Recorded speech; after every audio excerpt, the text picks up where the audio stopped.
And here's the other thing that is quite unprecedented. And it was the tightest, closest presidential election in the 21st century. He does not have a mandate. That is not a mandate. That is not a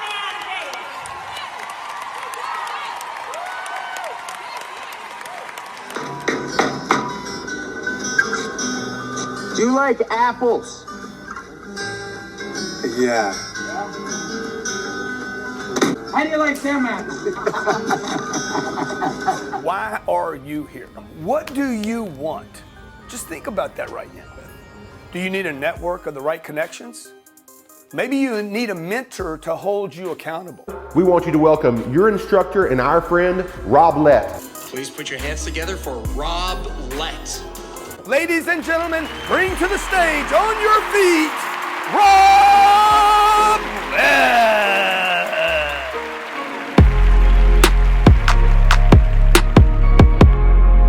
September 24th was the beginning of Kamala Harris's Reinvention tour. At least that's what I'm calling it. The tour to sell her book, 107 Days, that seeks to blame everyone for her monumental presidential election loss in 2024. She's got a lot of people she's blaming. But today I want to talk about Kamala's past and what's shaping up to be her future. One story, one show. Let's do it. You know what time it is. What time is it? It's time for the Rob Lett Show. And Kamala Harris is in the midst of an 18-city tour across the United States, Canada, and the UK. The tour is set up to wrap up on November 20th, but I think her career will be wrapped up before that. This tour comes on the heels of the most exciting presidential election we've witnessed in modern times. After all of the court proceedings, after all of the crap talking, the night ended with an unforgettable victory. The Fox News decision desk can now officially project that Donald Trump will become the 47th President of the United States. Donald Trump became our 47th President of the United States. He won 312 electoral votes with Kamala's 226. Trump is the second president in U.S. history after Grover Cleveland to win a non-consecutive second term. He's also achieved the second highest vote count in the U.S. history, 77 million votes, only behind Joe Biden's so-called 81.3 million votes. Don't worry, I've got an entire show coming on that one. Trump won the popular vote, he won the House, he won the Senate, he won all 7 key swing states for a clean sweep of the entire United States. To make the victory even sweeter, Kamala Harris herself had to certify that Trump beat her. Donald J. Trump of the state of Florida has received 312 votes. Kamala D. Harris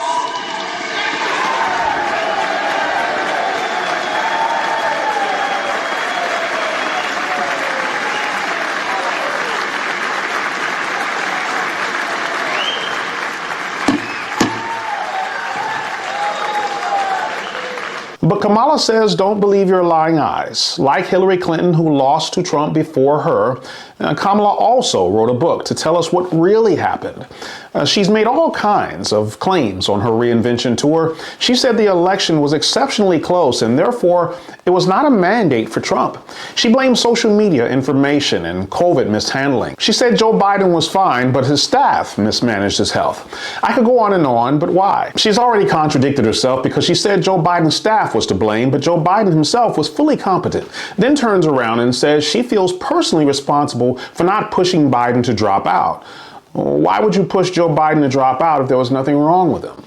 Bill Maher hits the nail on the head when he summarizes Kamala's book. Lost that race. 107 days, way too many for anybody, but including her. Right. But the more they got to know her, the less they liked her. Kamala Harris's new memoir of the 24 election is called 107 Days, but it should have been called Everyone Sucks But Me.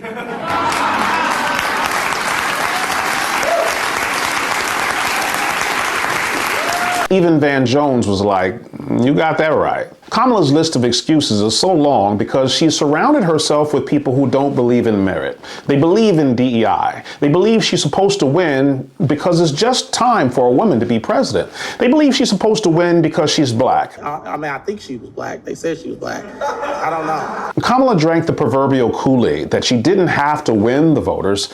She was just great as she is. This isn't something I'm saying about Kamala. She's saying this out of her own mouth. That is a decent resume, but go ahead. Well, some people have actually said I was the most qualified candidate ever to run for president. I like the some people say. Very nice, but go ahead. I'm just speaking fact. Come on. Even the person interviewing you didn't believe that garbage, and this is on your own book tour. Kamala's offended by it, though, so she doubles down. I'm just speaking the facts, she says. Don't you know Joe Biden and Barack Obama said that crap about the last woman who ran for president? And that's why I can say with confidence, there has never been a man or a woman, not me, not Bill, nobody, more qualified than Hillary Clinton to serve as president of the United States of America. How do you let people gaslight you like this? Is living in this kind of bubble that made you lose? No policies, just vote for me because I'm me. Listen to the garbage Democrats said before election night. Free at last, free at last. Kamala Harris is unleashed. She's just brilliant. She's just, the energy that's coming off of her is the energy that's coming off of the American people. Look, I mean, this is 2008 vibes already. She's done in literally 48 hours things that were considered impossible. She got the nomination. She took over cultural. She's a cultural phenomenon now.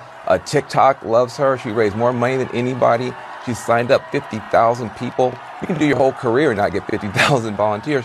She did it in 48 hours. You are witnessing the birth of a cultural phenomenon, and you need a cultural phenomenon to stop a cultural phenomenon. Donald Trump is a cultural phenomenon. So now you've got two superpowers colliding, but this one just came out of nowhere. Listen, a week ago, 2 weeks ago, people were like, hey, Kamala Harris, I don't know, she can't win, I don't like her, blah, blah, blah. All those people are marching in line and getting information. I started to play several clips to prove my point, but I decided against it. Van Jones says every ridiculous thing you can think of in just one clip. That's right. The same Van Jones you saw earlier, who was saying by facial expression that she bought this loss on herself, is the same Van Jones who just told you Kamala Harris walked on water. He starts off with an MLK quote. Free at last, free at last. Really? He said this is giving 2008 vibes already, comparing her to Barack Obama. He called her a cultural phenomenon. A cultural phenomenon because she signed up 50,000 volunteers? This was CNN's response just 48 hours after Joe Biden was fired. Don't give me that resigned talk. Joe Biden was fired. When you have over 30 some odd officials from your own party telling you to step down and well-known celebrities running full-page ads telling you to step down for the good of the country, you did not resign willingly. You didn't have a choice. How the hell does the pro-choice party gonna tell their voters that they don't have a choice? Y'all are killing me with these fake No Kings marches. Look in the mirror. Do I have to play back for you what Van Jones just said? He said this superpower came out of nowhere.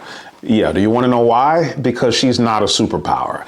Everyone knew Donald Trump long before he ran for office. That's legitimate power. But you just said so yourself. About a week ago, 2 weeks ago, everyone said, Kamala Harris, I don't know. She can't win. I don't like her. Well, gee, where did they get that idea? Is it because she ran for president before and lost already? Is it because she ran out of money? Is it because Tulsi Gabbard slapped her down during the debate? Where did you get the idea that people were saying, I don't like her? Is it because of the many articles written about her record as a prosecutor when she ran before? Is it because of the people she wrongly incarcerated? Get out of here, Van Jones. That's the reason why you're looking crazy today, because even you don't believe the garbage that you sold to the American people on CNN back then. Come on, dog. You're not even making any sense. So 2 weeks ago, you thought she was a loser, but today you think she's a cultural phenomenon? Bullshit.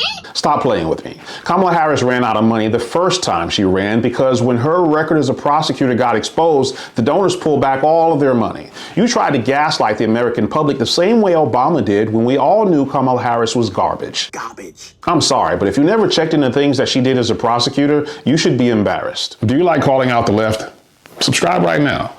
I do this every week. She was a fraud from the very beginning, and everything Republicans said about her was correct. She was a DEI hire.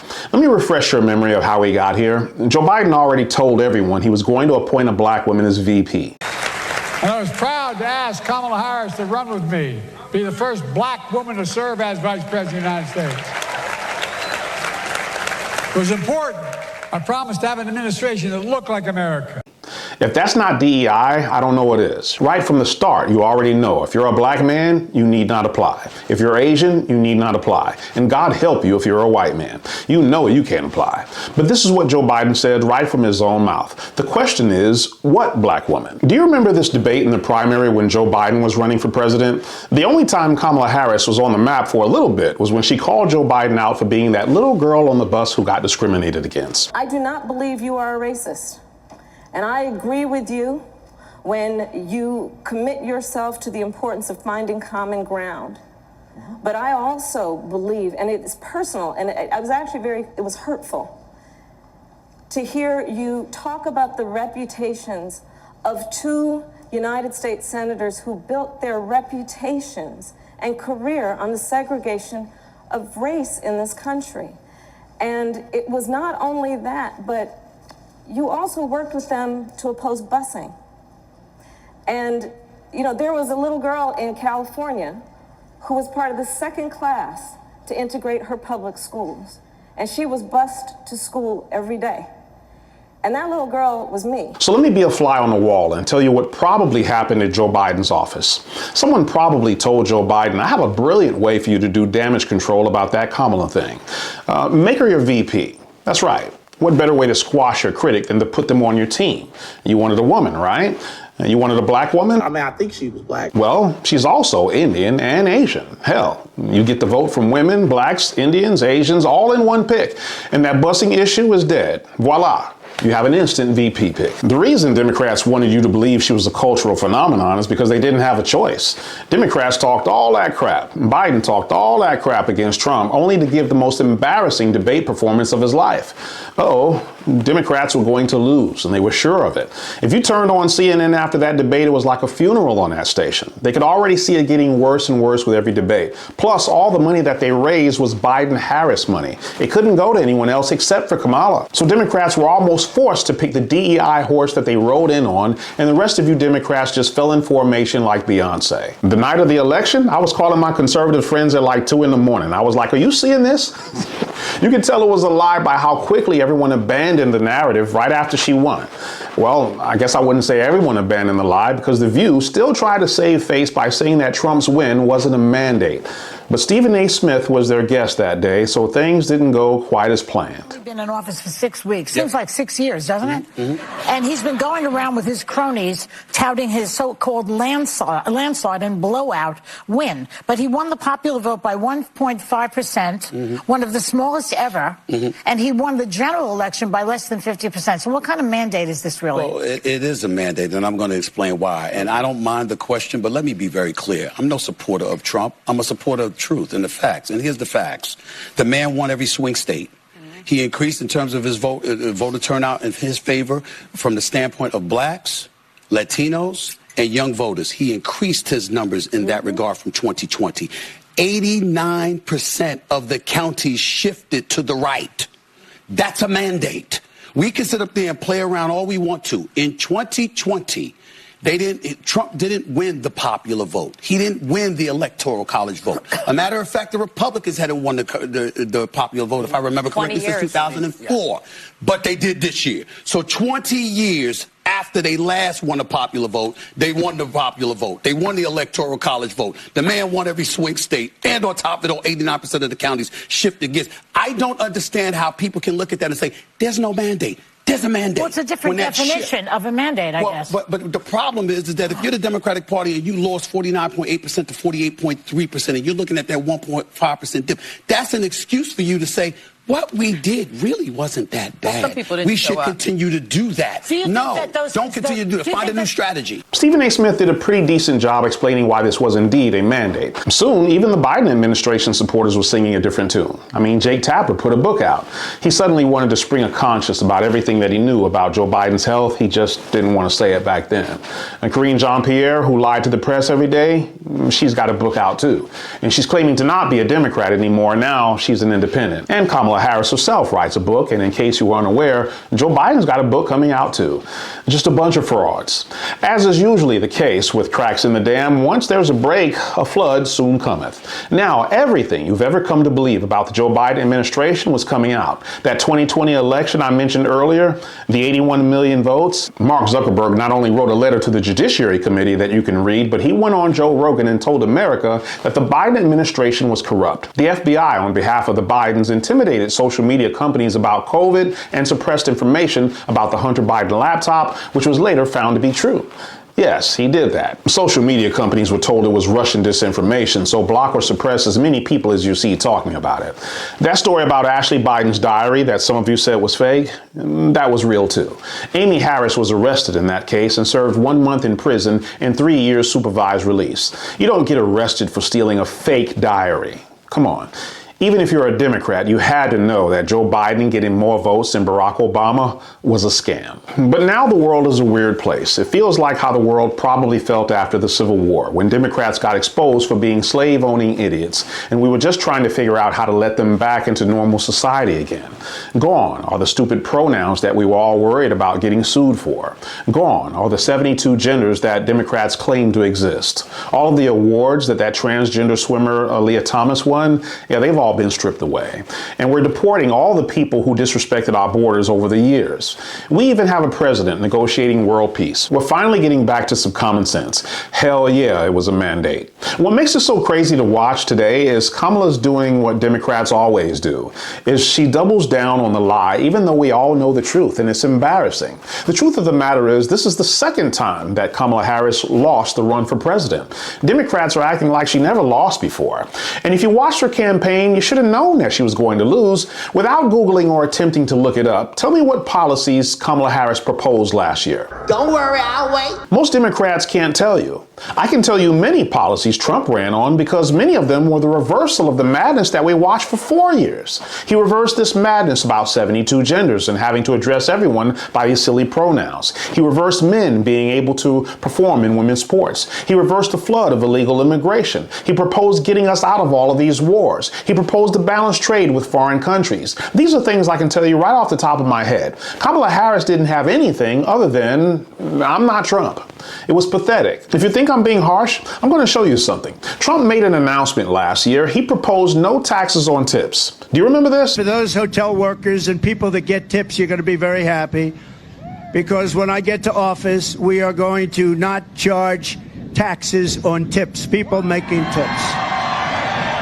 Shortly after that, what did Kamala Harris propose? And eliminate taxes on tips for service and hospitality workers. A few moments later. Biden seems intent on taking your earnings hostage. Now, the IRS, they just announced this week that they want to start tracking all of the tips that workers earn so that they can be taxed for it. The yeas are 50, the nays are 50. The Senate being equally divided, the vice president votes in the affirmative, and the bill, as amended, is passed.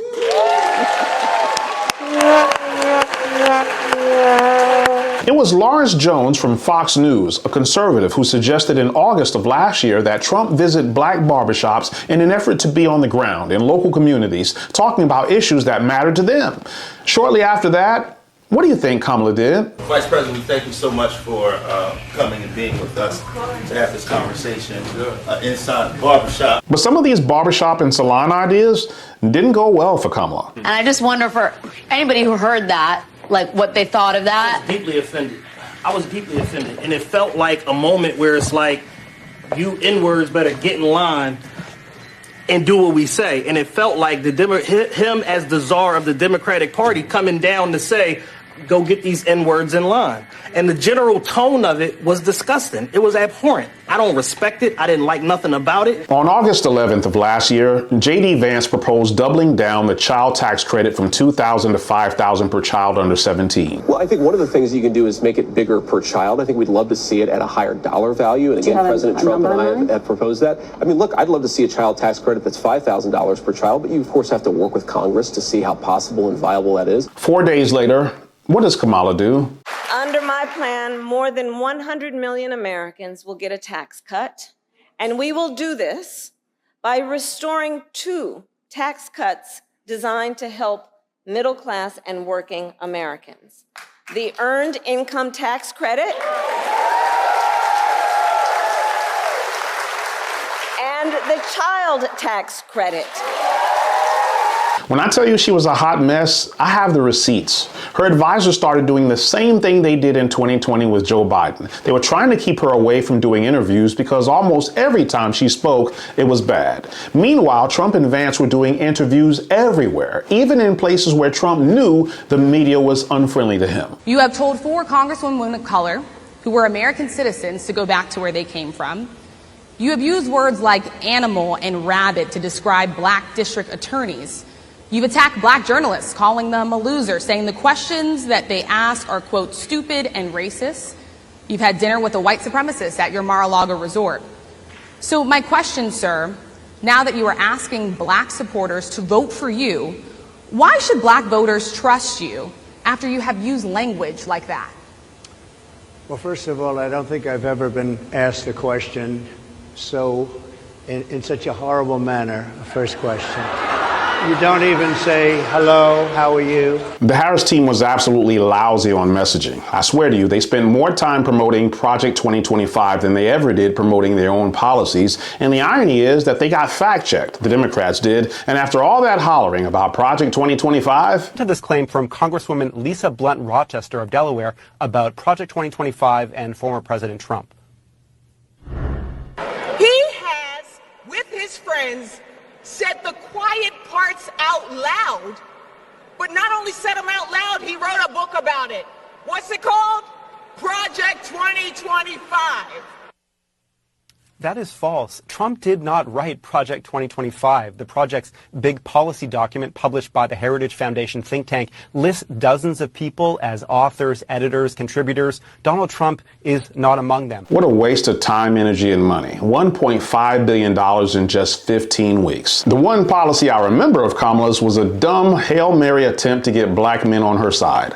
After Obama was sent out to do damage control with black men and made it worse, Kamala proposed the most insulting policy I've ever seen in modern history. I wish I was making this up. But on October 14th of last year, Kamala unveiled her opportunity agenda for black men. Hold on to your seats. She said she's going to allow black men to sell weed. Yes, I know there were more goodies embedded in that agenda, but I'm telling you it didn't hit the way she thought it would, because everything Kamala had done up to that point was insulting. When she came to Atlanta with rapper Megan Thee Stallion twerking, what the hell does twerking have to do with policies that can improve America? If that weren't bad enough, she brought rapper Glorilla to some of her other rallies. Allowing black men to sell weed was just a bridge too far. That was an act of desperation. Put a fork in her, she was done. And all of that history brings us to where we are right now. Now we have Democrats with short memories marching in the streets chanting "No Kings." I beg your pardon? This is a photo of the Republican primary. Donald Trump defeated 12, count them, 12 Republican candidates in order to be the Republican nominee and eventually the President of the United States. You look silly chanting "No Kings" when you can't show me a single photo of your Democrat primary. You should be chanting "No Queens," but that would be too much like common sense. Democrats don't want to hear this, but Donald Trump's 2024 campaign really should be studied and taught as a masterclass in political science. And I'm not saying this just because I voted for him. I'm saying that because it is a fact. Trump's actions that he took weren't just an example for politicians to follow. It was really a metaphor for life. When life gives you lemons, make lemonade. When Trump had a mugshot, the Democrats thought he was finished. Trump featured his mugshot on his website, then sold it and used that same money to run for president. You can't make this up. When Trump was shot, he stood up and chanted, "Fight, fight, fight." Whoever planned his assassination attempt miscalculated greatly. That photo of Trump is legendary. It will go down in history as the exact moment when we all knew that we were staring at the next president of the United States. Trump's entire campaign had moments like this. After being shot, you'd think the last place that he'd want to return to is the same place that he was shot. But he did. And what does he say when he attends that field in Butler, Pennsylvania for the second time? As I was saying,